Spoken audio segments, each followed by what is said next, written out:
Halloo, assalamu alaikum warahmatullahi wabarakatuh. Hordoftoota yuutuubii keenya akkam jirtu nagaa keessanii? Hiriyoottan kiyya kunoo hiriyaa kiyya tokko wajjin as jirra. Magaalaa Finfinnee Masqala Addabaabayitti argama. Addabaabaayii Masqalaatti argamnaa kunoo kana fakkaata.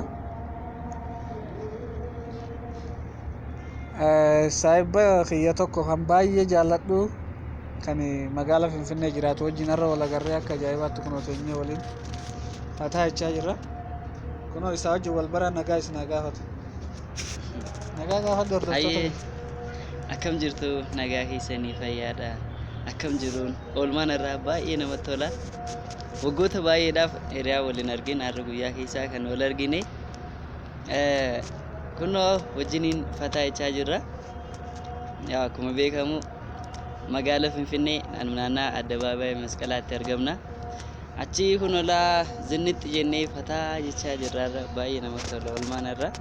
Akkam isin biraanoo maal fakkaata oolmaan irraa kun? Achumaan yuutuubii keenya kana chaanaalii kana sabiskiraayib nu godhaadhaa, sheer godhaa, hiriyoota keessan kan biraan akka nu godhaadhaa. Maatii yuutuubii keenyaa kan hin taane achumaan sabiskiraayib oolirra nu godhaa. Isin jaalannaa horaa bulaa. Deebana.